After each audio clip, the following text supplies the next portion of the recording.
Povo de Deus, sexta-feira da 23ª semana do tempo comum, 10 de setembro de 2021.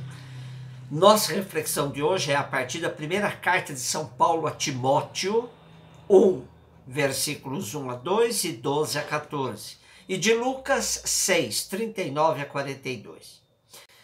Paulo, apóstolo de Cristo Jesus, por ordem de Deus nosso Salvador e de Cristo Jesus, nossa esperança, a Timóteo, verdadeiro filho na fé. A graça, misericórdia e a paz de Deus Pai e de Cristo Jesus, nosso Senhor. Agradeço àquele que me deu força, Cristo Jesus, nosso Senhor, pela confiança que teve em mim, que antes blasfemava, perseguia e insultava. Mas encontrei misericórdia, porque agia com a ignorância de quem não tem fé. Transbordou a graça de nosso Senhor com a fé e o amor que há em Cristo Jesus.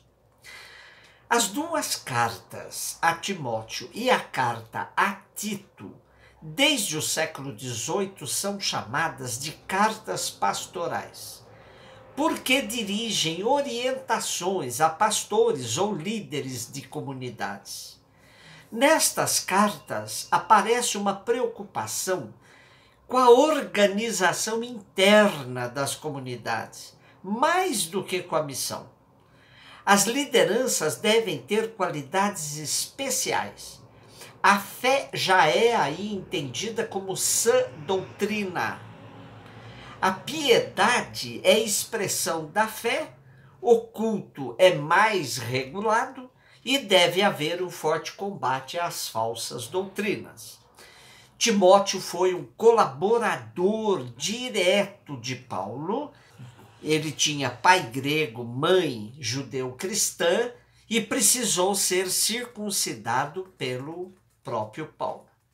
Acompanhou Paulo em várias viagens missionárias. A grande preocupação de Timóteo deve ser o anúncio do Evangelho, que corre risco com a infiltração de doutrinas estranhas por meio de falsos doutores. Estes se enganaram a respeito do desígnio de Deus e a respeito do papel da lei, da qual pretendem ser indevidamente especialistas competentes. A exemplo de Paulo, perseguidor que se tornou apóstolo, Timóteo pôde descobrir o poder da graça de Deus, que quer testemunhar a todos a sua misericórdia. Timóteo, a exemplo de Paulo e com a graça que ele próprio recebeu, por intervenção dos profetas da comunidade, deve combater o bom combate. Lucas 6, 39 a 42. Jesus contou uma parábola aos seus discípulos. Pode um cego guiar outro cego? Não cairão os dois num buraco? Um discípulo não é maior do que o mestre. Todo discípulo bem formado será como o mestre. Por que vês tu o cisco no olho do teu irmão e não percebes a trave que há no teu próprio olho? Como podes dizer a teu irmão, irmão, deixa-me tirar o cisco do teu olho, quando tu não vês a trave do teu próprio olho? Hipócrita! Tira a primeira trave do teu olho e então poderás enxergar bem para tirar o cisco do olho do teu irmão.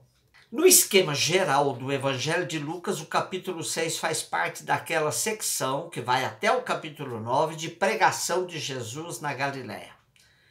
A instrução de hoje parece clara: não querer corrigir o outro sem cuidar de si mesmo.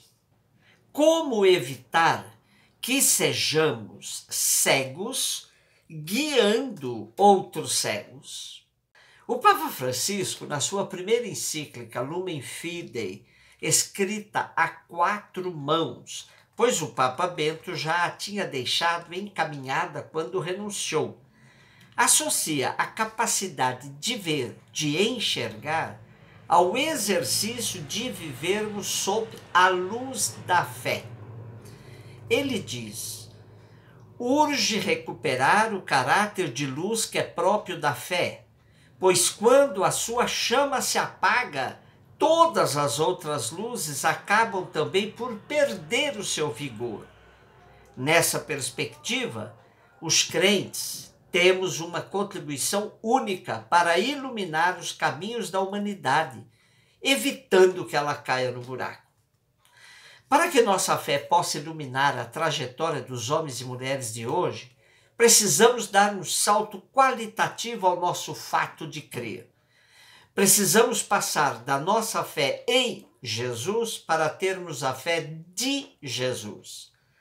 O Papa Francisco expressa essa realidade assim: a plenitude a que Jesus leva a fé possui um aspecto decisivo. Na fé, Cristo não é apenas aquele em quem acreditamos, a maior manifestação de amor de Deus, mas é também aquele a quem nos unimos para poder acreditar.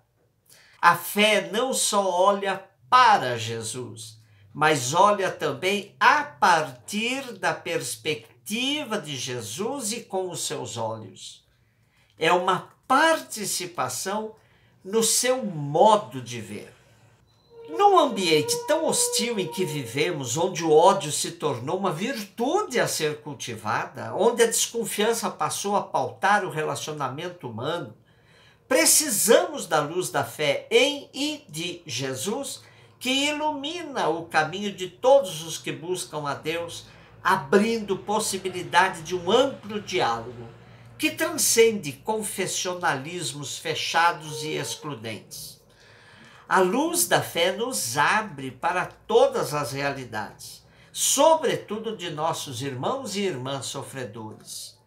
Somente à luz dessa fé encarnada podemos nos oferecer como bastão auxiliador na caminhada de todos, cegos ou não, sem medo de juntos cairmos em qualquer buraco.